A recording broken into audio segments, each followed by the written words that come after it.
Hey, Corky here.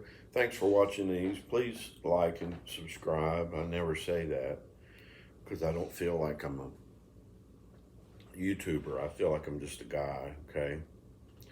Want to do a third one on formal training um, because people that go into ministry want to be effective. You want to be able to get places you need to go, see people you need to see. And I'm going to give an example here that I think is really helpful in understanding why formal training is necessary. Let's just talk about visiting sick folks, um, which is something a pastor does, he's expected to do, and should do, and something that any caring person should want to do.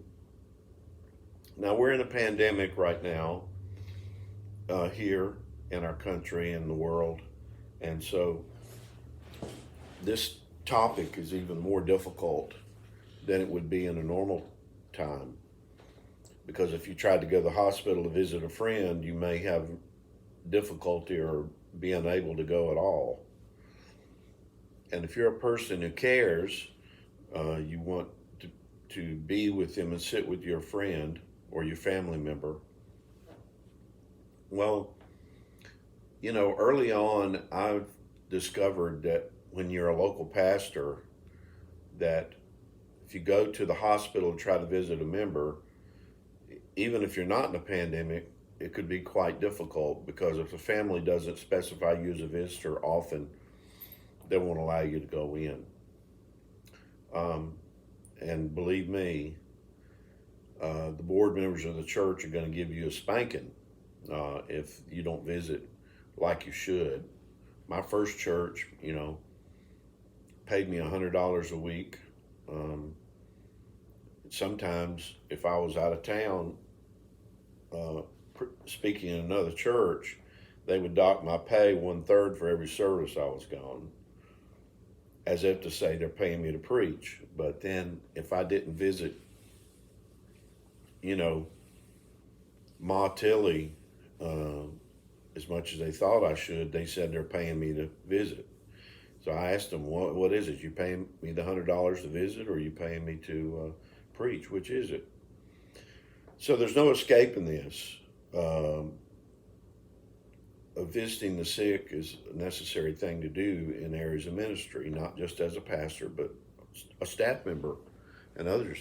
Okay, so how could formal training help you in this regard? Well, it really helps because let's say you're a student, you've done your bachelor degree, and you're going to a seminary and you're doing a Master of Arts or a Master of Divinity in ministry of some type. An accredited seminary will more than likely offer courses in clinical pastoral education. And when you take these courses, you go to a local hospital where there are several other students there meeting in a peer group, and you become a chaplain at a hospital. You have to do some time in emergency room, you have to do some time in infant intensive care, things like that. And for a period of time of the course, if you do like 1 unit of clinical pastoral education, then you're visiting in the hospital and under the supervision of a supervisor there at the hospital, who more than likely is a theologically trained person who has, fulfilled the requirements to be a supervisor of hospital chaplains. Well, if you do this, then immediately you're going to be visiting people in the hospital, and the local pastor who doesn't have your training is not going to be able to get in, but you're in. And most of those local pastors, say most of the Christian ones, they're very critical of hospital chaplains and think they're all liberals and going to hell. But they've never met them. And they don't even think they visit, but they do. They visit in a rotation, just like a doctor every day. And, I can't tell you how many times I've been in a local church and somebody's requested prayer for their loved ones in the hospital and said, he's got nobody, he's got no minister to share with him. Well, he sure does. He's got those chaplain trainees that are there every day anyway.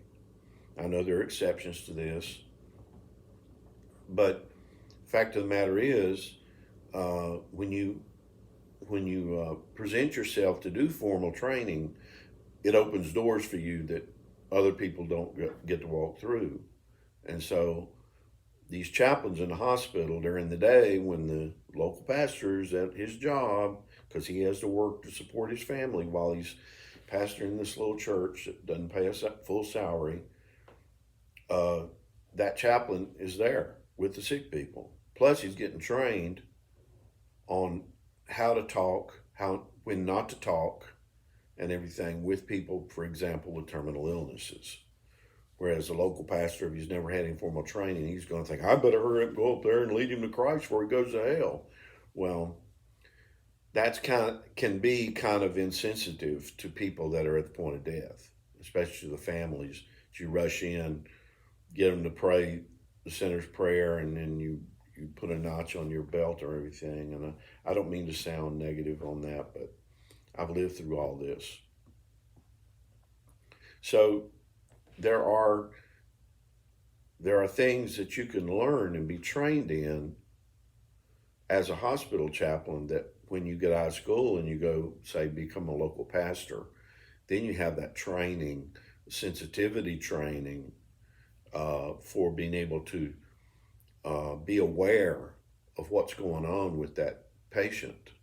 Whereas if you don't have the formal training, you just know whatever it is you know.